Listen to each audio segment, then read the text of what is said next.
Keyboard basics के अगले part में हम चलते हैं और यहाँ देखते हैं कि हमने जैसे 26 कैरेक्टर्स का उपयोग देखा, गिनती का उपयोग देखा। अब हम देखेंगे कि किस तरह से अलग कीज़, जो एक्स्ट्रा कीज़ जिसे हम बोलते हैं कीबोर्ड में, वो किस तरह से वर्क करती है। आपको यहाँ जैसे येलो रेक्टेंगल में एस्केप की दिख रहा है, हमारी फंक्शन कीज़ दिख रही हैं 1 से 12 तक। इसके अलावा आपको एक टैब दिख रहा होगा, कैप्स लॉक, शिफ्ट, कंट्रोल। इसके बाद एक अजीब सा बटन दिख रहा होगा जिसे, जो खिड़की जैसा है, जिसे हम विंड की बोलते हैं, विंडोज़ की। और उसके बाद ऑल्ट दिख रहा होगा। CTRL का मतलब है कंट्रोल और ऑल्ट का मतलब है अल्ट्रेशन, यानी अल्टर करना। तो चलिए यहाँ से हम शुरू करते हैं कि किस तरह से इनका उपयोग किया जाए। तो यहाँ आपको सबसे पहले हम उपयोग दिखा रहे हैं ESC का। ESC का मतलब ही यही है, एस्केप। एस्केप का मतलब होता है निकलना। इसको आप इंग्लिश के एक फुल, जो इसका फुल फॉर्म है वो मैं आपको लिख कर बता रहा हूँ। एस्केप का मतलब है निकलना, किसी सिचुएशन से निकलना, या आपसे कोई गलती से कुछ प्रेस हो जाए उससे निकलना। जैसे मैं सपोज़, आपने कई बार देखा होगा कि अचानक से कुछ उभर आए, जैसे यहाँ पर मैं, मुझसे गलती से कुछ प्रेस हो गया और उसके बाद ये आपको डायलॉग बॉक्स उभरा हुआ दिख रहा है। तो जहाँ जैसे ही इसको मैं कैंसिल करूँगा ये हट जाएगा। तो जैसे कैंसिल होता है ये हटना, वही काम एस्केप की करती है। अगर मैं यहाँ क्लिक ना करूँ और एस्केप बटन दबा दूँ तो ये विंडो हट जाएगी। जैसे हम कई बार माउस से राइट क्लिक कर देते हैं तो कोई आपको डायलॉग बॉक्स या मेन्यू खुला हुआ दिखता है, तो अचानक से ये खुल जाए तो आप इसको हटाएंगे कैसे? तो इसके लिए आपको एस्केप की, जो कीबोर्ड के हमारे टॉप लेफ्ट कॉर्नर में होता है, उसका उपयोग करना है। एस्केप के बाद अगली की जो होती है हमारे पास टैब होती है, जो आपको कंट्रोल से ऊपर चौथे पायदान पर दिखती है, एस्केप से सेकंड पायदान नीचे दिखती है, या क्यू के पास वाली। टैब का अर्थ है टेबलिंग करना, या कई बार इसका उपयोग, वैसे इसका शॉर्ट फॉर्म जो टैब वो टेबल से लिया गया है, लेकिन यहाँ पर टेबलिंग का अर्थ है कि किसी चीज़ को सही रूप से जमाना, टेबल करना। तो अगर आप टैब का उपयोग करते हैं, जैसे अक्सर हम देखते हैं कि ये जो आपको ब्लिंक करता हुआ दिखाई दे रहा है, इसको इंट्रोड्यूस कर दूं पहले, ये होता है कर्सर। तो कर्सर जहाँ पर भी आप ले जाना चाहें तो आप माउस से क्लिक कर सकते हैं। कई बार आप देखेंगे कि आगे ज़्यादा क्लिक कर दिया तो पूरी लाइन सेलेक्ट हो जाती है, लेकिन आपको यहाँ क्लिक करना है बिल्कुल अक्षर के पास में। उसके बाद क्लिक करेंगे तो कर्सर आपका आगे आ जाएगा, उसके पहले क्लिक करेंगे तो कर्सर आपका पहले आ जाएगा। नाउ अब हम बात कर रहे थे टैब की। तो टैब का अर्थ क्या है? टैब का अर्थ है कि जैसे एक पैराग्राफ आपको मैं यहाँ ये दिखा रहा हूँ, अगर अगले पैराग्राफ को मुझे थोड़ी दूर से शुरू करना है, या टाइपिंग करने के बाद आप उसको सरकाना चाहते हैं पहली लाइन को, तो आपको कर्सर वहाँ ले जाना है, एक बार टैब प्रेस करना है, तो इससे ये 8 कैरेक्टर या 10 कैरेक्टर जो भी इसकी सेटिंग होगी वहाँ उतना सरक जाएगा। ना यहाँ पे ये समझना बहुत ज़रूरी है कि हम स्पेस बार का प्रयोग ना करें। कई लोग जिनके बेसिक्स नहीं होते हैं या बेसिक्स ख़राब होते हैं कंप्यूटर की लैंग्वेज में, वो लोग स्पेस बार का उपयोग करते हैं अक्षरों को सरकाने के लिए, जो कि बहुत ही अनयूजुअल तरीका है, गंदा तरीका है। तो उसके लिए आप कभी भी स्पेस बार का प्रयोग ना करें, इससे आपके पूरे पैराग्राफ की सेटिंग बिगड़ सकती है। हमेशा आपको उपयोग करना है टैब टैब बटन का। तो हम फिर से दबाएंगे, यहाँ पर हमने कर्सर लाया, टैब दबाया, एक बार दबाने पर पैराग्राफ की पहली लाइन सरक जाएगी। अगर आप फिर टैब दबाते हैं तो 2 बार सरक जाएगी। अब अगर आपसे 2 बार गलती से प्रेस हो जाए तो आप बैक स्पेस का प्रयोग कर सकते हैं, वो पूरा एक टैब वापस सरका देगा ना। अगर आपको अगली लाइन भी सरकानी है तो आप टैब का प्रयोग करें, और थर्ड लाइन भी सरकानी है तो फिर से टैब का। तो इस तरह से आपके पैराग्राफ की सेटिंग होती जाएगी। तो ये ख़त्म हुआ टैब। टैब के बाद अगला जो आपको बटन दिखाई देगा वो दिखाई देगा कैप्स लॉक। दो अलग अलग आपको वर्ड दिखाई देंगे जो एक साथ कॉम्बिनेशन में की के रूप में, एक बड़ी सी की के रूप में ठीक टैब के नीचे छपे हुए हैं, जो ए के ठीक बगल में है। नाउ कैप्स लॉक का अर्थ क्या है? कैप्स का अर्थ है कैपिटल, और लॉक का अर्थ है उसको लॉक करना। यानी आप कैप्स लॉक का अर्थ यूँ निकाल सकते हैं कि जैसे ये 2 लाइनों से आपको डिफरेंस दिखाई देगा। एक लाइन जहाँ पर आपको एक पहला कैरेक्टर बड़ा दिखाई दे रहा है, बाकी सारे कैरेक्टर छोटे, जिन्हें हम स्मॉल लेटर्स कहते हैं। जैसे मैं अभी फ़िलहाल में कुछ टाइप कर रहा हूँ तो आपको कैपिटल दिखाई देगा, और अगर मैं कैप्स लॉक ऑफ कर देता हूँ, उस बटन को एक बार प्रेस करता हूँ, तो आपको स्मॉल लेटर्स दिखाई देंगे। नाउ तो ये जो 2 लाइनें ये डिफ़र करती है एक दूसरे को, एक स्मॉल में है, एक कैप्स में है। ये कैप्स लॉक यही वर्क करता है। अगर आपका कैप्स लॉक ऑन है, जो कि आपको यहाँ दिखाई दे रहा होगा कोने में, तो अगर मैं टाइप करता हूँ तो आपको लेटर्स जो हैं वो कैपिटल में दिखाई देंगे, राइट। और अगर मैं कैप्स लॉक ऑफ कर देता हूँ तो वही लेटर आपको स्मॉल में टाइप होने के लिए दिखाई देंगे। नाउ यहाँ पर एक बेसिक थिंग जानना ज़रूरी है कि जो कैप्स लॉक होता है वो होता है टॉगल बटन। तब आप कहेंगे कि टॉगल बटन क्या होता है। टॉगल बटन का मतलब होता है जो ऑन और ऑफ दोनों होता है। यानी कहने का मतलब है कि जब आप इसे ऑन कर देते हैं तो ऑन वाली पोजीशन में ये कैपिटल देता है, और अगर आप इसे ऑफ कर देते हैं, जैसे मैंने अभी ऑफ किया, तो ये स्मॉल लेटर्स देता है। तो जहाँ भी ऑन ऑफ वाला सिस्टम होता है हम उसे कहते हैं टॉगल बटन। कैप्स लॉक के बाद हमारे पास तीसरा महत्वपूर्ण बटन है शिफ्ट, जो आपको ठीक कैप्स लॉक के नीचे दिखाई दे रहा होगा। शिफ्ट का अर्थ भी समझना जरूरी है।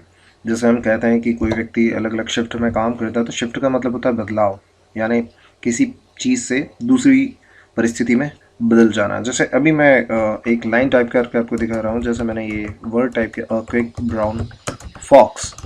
अब यहाँ पे अचानक मुझे ज़रूरत पड़ेगी, मुझे कैपिटल कैरेक्टर की ज़रूरत पड़े, लेकिन मुझे कैप्स लॉक का उपयोग नहीं करना है, तो आप शिफ्ट बटन अगर प्रेस करके रखेंगे तो आपको जे कैपिटल मिलेगा, और अचानक से आप वापस देखेंगे कि स्मॉल लेटर्स आ रहे हैं। तो शिफ्ट का काम किसी भी कैरेक्टर को अचानक से बदलने का है, यानी उसकी शिफ्ट चेंज कर देने का। वो स्मॉल से कैपिटल लेटर में तब्दील हो जाएगा, बदल जाएगा। तो इस तरह से आप जब भी शिफ्ट दबाएंगे और कोई कैरेक्टर प्रेस करेंगे तो वो कैपिटल हो जाएगा। हाँ, लेकिन ये बिल्कुल वाइस वर्सा काम करता है, यानी ठीक उल्टा। अगर आपका कैप्स लॉक ऑन है, अगर आप कैपिटल में टाइप कर रहे हैं और अचानक से आप शिफ्ट दबा के कोई कैरेक्टर प्रेस कर देते हैं तो वो स्मॉल में टाइप होने लग जाएगा, या एक सेकंड के लिए जब तक वो प्रेस है तब तक आप जो भी की प्रेस करेंगे वो स्मॉल में ही टाइप होगी। अगर आप उसको कंटिन्यूस प्रेस करके रखते हैं तो आपको स्मॉल लेटर ही मिलेंगे, लेकिन अगर आपने जैसे ही उसको छोड़ा तो आपको वापस जहाँ पर आपका मोड ऑन था कैप्स लॉक का, वो वापस आपको कैपिटल में दिखाई देने लगेगा। तो इस तरह से शिफ्ट आप देख सकते हैं कि कैसे वर्क करता है। दूसरी चीज़, शिफ्ट का और भी उपयोग है। जैसे आप ऊपर गिनती दिखाई दे रही है आपको, लेकिन अगर मैं शिफ्ट के साथ यही कीज़ प्रेस करता हूँ, जैसे मैं 1 दबाता हूँ, तो आपको एक्सक्लामेटरी मार्क मिलता है 2 पर, एट, फिर उसके बाद हैश, फिर डॉलर, फिर परसेंटेज, फिर ये अप का मार्क आपको एंड मिल जाएगा, स्टार मिल जाएगा, ये ब्रैकेट, दोनों ब्रैकेट मिल जाएंगे 0 तक। तो इस तरह से आप देखेंगे कि शिफ्ट ने नंबर्स को शिफ्ट कर दिया स्पेशल कैरेक्टर्स पे। और यहाँ एक और चीज़ समझने लायक है कीबोर्ड के सेंस में, कि अगर आपको जब भी इन स्पेशल कैरेक्टर्स का यूज़ करना है जो आपको यहाँ दिखाई दे रहे हैं, ये विदाउट शिफ्ट नहीं उपयोग में लाए जा सकते। अगर आपने शिफ्ट नहीं दबाया तो गिनती चलेगी, और जब आपने शिफ्ट के साथ कोई कैरेक्टर प्रेस किया ऊपर गिनती में, तब ही जाकर आपको स्पेशल कैरेक्टर का उपयोग करने को मिलेगा। यहाँ यह भी जान लेना ज़रूरी है कि शिफ्ट का उपयोग सिर्फ टाइपिंग में नहीं होता है। शिफ्ट के कई सारे उपयोग बाद में आएंगे जो धीरे धीरे आपको शॉर्टकट्स में मिलेंगे। अभी हम कीज़ के इंट्रोडक्शन को समझ रहे हैं, शॉर्टकट्स अभी बाकी हैं। शॉर्टकट्स थोड़ी अलग चीज़ हैं, उनके कैसे उपयोग होंगे वो हम बाद में देखेंगे। तो ये ख़त्म हुआ शिफ्ट। शिफ्ट के बाद अगला आपको बटन दिखाई दे रहा होगा CTRL, जो शिफ्ट के ठीक नीचे है। दोनों ही हाथ पर, राइट हैंड और लेफ्ट हैंड में CTRL होता है। ठीक इसी तरह आपको ऑल्ट की भी दिखाई देता है जो दोनों हाथ पर होता है। वैसे कहीं कीबोर्ड्स में विन की भी दोनों तरफ होता है। तो अभी हम बात कर रहे हैं CTRL की। CTRL यानी कंट्रोल। कंट्रोल का अर्थ ये है कि किस तरह से उसमें आप कंट्रोल लाएं अपनी टाइपिंग में, या CTRL का कहीं सारी जगह उपयोग होता है। अभी मैं फ़िलहाल में आपको एक छोटे से एग्जांपल के थ्रू CTRL का उपयोग अभी इसी डॉक्यूमेंट में बता देता हूँ। सपोज़ अगर मुझे इस लाइन को कॉपी करना है तो मुझे CTRL कंट्रोल की दबा के रखनी है, प्लस उसके साथ मुझे C प्रेस करना है, तो ये कॉपी हो जाएगा। अब मुझे मेरा कर्सर कहीं लाना है और कंट्रोल के साथ इस बार V प्रेस करना है जो C के पास होता है, तो इससे ये लाइन दोबारा पेस्ट हो जाएगी। अगर मैं बार बार कंट्रोल दबा कर रखूं और V प्रेस करता जाऊं तो इस तरह से लाइन पेस्ट होती है। तो कंट्रोल किसी डॉक्यूमेंट के बिहेवियर को कंट्रोल करता है, मतलब आपके पास उसका कंट्रोल आ जाता है। तो कंट्रोल को हम आगे भी देखेंगे, लेकिन अभी फ़िलहाल में समझने के लिए ज़रूरी है कि ये किस तरह से काम करता है। नाउ यहाँ पर एक और चीज़ समझना ज़रूरी है कि शिफ्ट, कंट्रोल, अल्टर की कभी भी अकेले वर्क नहीं करते हैं। अगर आप इनको प्रेस करेंगे तो इसका कोई ज़्यादा प्रभाव नहीं दिखेगा। हाँ, ये ज़रूर हो सकता है कि आप जैसे जैसे आगे बढ़ेंगे आपको इन कीज़ का प्रयोग मालूम पड़ता जाए। तो अभी फ़िलहाल में ये कंट्रोल हमने देखा। कंट्रोल और विन की आपको उसके पास दिखाई दे रही होगी, या यूँ मैं कहूँ कि कंट्रोल और अल्टर के बीच में आपको एक की दिखाई देती है जिस पर विंडो दिखाई देता है, वो होती है विन की। अब विन की का उपयोग बड़ा साधारण सा है, वैसे इसका ज़्यादा उपयोग नहीं होता है, लेकिन इसके भी कुछ शॉर्टकट्स होते हैं। अगर आप डायरेक्ट सिंगल विन की दबाएंगे तो आपको हमेशा विंडोज़ की जो मेन स्टार्ट मेन्यू बोलते हैं हम जिसे, वो ओपन हो जाएगा। तो ये भी एक तरह से टॉगल बटन है, अगर आप इसको बार बार प्रेस करेंगे तो ये एक बार ऑन होगा, अगर आपने दोबारा प्रेस किया तो ये ऑफ हो जाएगा।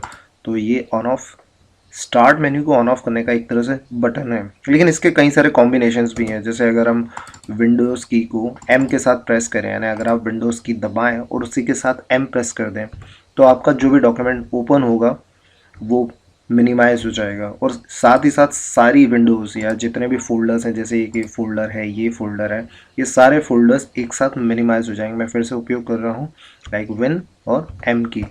तो ये आपने एक शॉर्टकट सीख लिया है कि कैसे हम सारे डॉक्यूमेंट्स को मिनिमाइज करते हैं। तो ये जैसे ही मिनिमाइज होता है आपका डॉक्यूमेंट, ये सारा टास्क बार में जाके समा जाता है। टास्क बार जिसे आप यहाँ कर्सर के रूप में देख रहे हैं, हम इसे टास्क बार कहते हैं। तो विन प्लस एम दबाते से ये टास्क बार में चला जाएगा। अब जैसे मुझे वर्डपैड खोलना है तो मुझे इसको क्लिक करना ही पड़ेगा। तो आपने ये देख लिया विन की का उपयोग। नाउ अब हमने ये सारे बटन्स प्रयोग करना देख लिए हैं, escape, tab, caps lock, shift, control, win की। एक हमारा की बचा है ऑल्टर। ऑल्टर भी एक तरह से अल्ट्रेशन से संबंध है। अल्ट्रेशन का मतलब होता है जिस तरह कोई टेलर कोई कपड़ा काटता है तो उसे भी अल्टर कहा जाता है। तो अल्टीमेटली डॉक्यूमेंट को अचानक से बंद करने के लिए और कई सारे प्रयोगों के लिए अल्टर का प्रयोग किया जाता है। जैसे अल्टर का एक प्रयोग मैं आपको बताता हूँ। अल्टर प्लस आपको यहाँ एक फंक्शन की दिखाई दे रही होगी F4। जैसे अल्टर और F4 क्या इफेक्ट होता है किसी डॉक्यूमेंट पर, आपको ये यहाँ दिखा देता हूँ। तो हम प्रेस करेंगे alter plus F4। Alter F4 press करते से ये कि आपको डायलॉग बॉक्स दिखाई दे रहा होगा। ये डायलॉग बॉक्स ये बताता है, ये डॉक्यूमेंट को सेव करने के लिए नहीं है, बंद करने के लिए।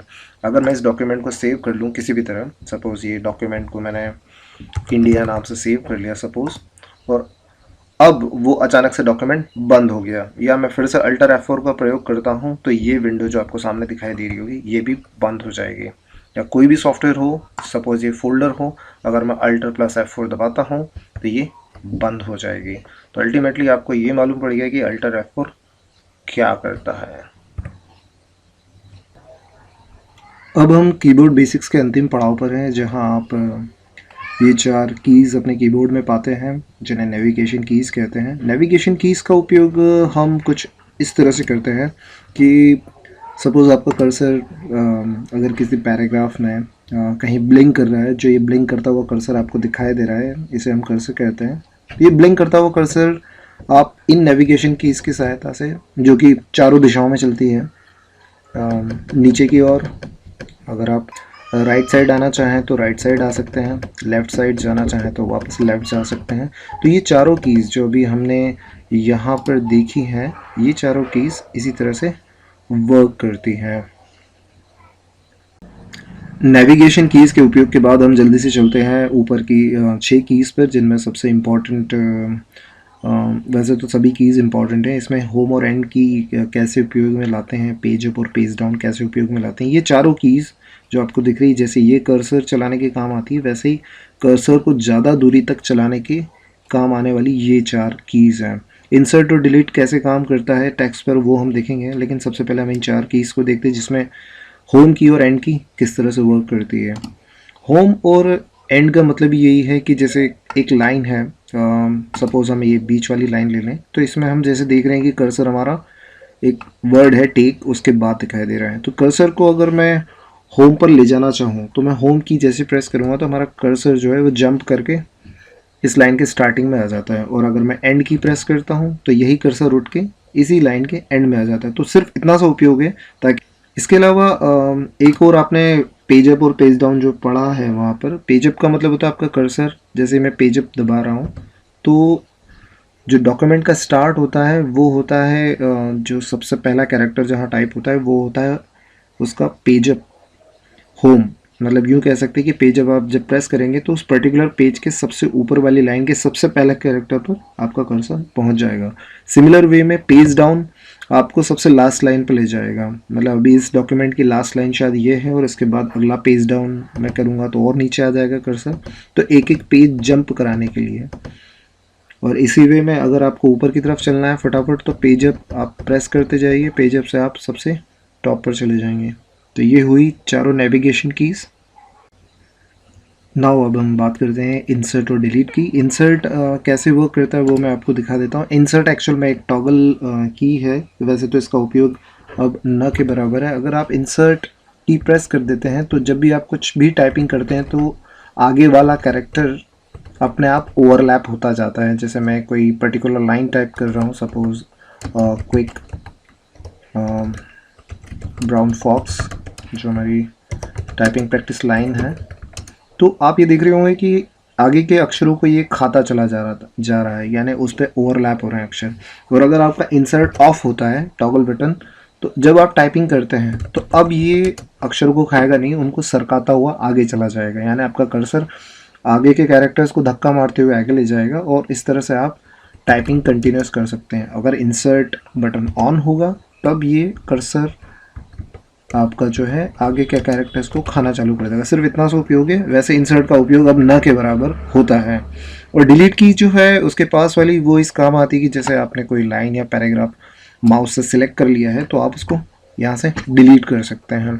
और इसके अलावा कोई पर्टिकुलर वर्ड आपको डिलीट करना है तो आप डबल क्लिक करके सिलेक्ट करें, डिलीट कर सकते हैं। सिर्फ इन दो कीज़ का उपयोग यही है। इसके अलावा आप एक और चीज़ देख रहे होंगे, यहाँ आपको एक न्यूमेरिक कीपैड दिखाई दे रहा होगा। तो ये न्यूमेरिक कीपैड सिर्फ कैलकुलेटर की तरह है, जहाँ पर आपको नंबर्स दिख रहे होंगे और आप जब भी इनका उपयोग करना चाहें तो कीबोर्ड में इस कीबोर्ड में जो सेक्शन दे रखा है इसके थ्रू आप डायरेक्ट टाइपिंग कर सकते हैं, वही 1 2 3, और प्लस माइनस भी कर सकते हैं अगर आपको कुछ जोड़ भाग करना हो। तो ये जनरली उस काम आता है। तो इस तरह से आपका जो कीबोर्ड का बेसिक्स पार्ट 2 है वो भी यहाँ आकर ख़त्म होता है। Thank you.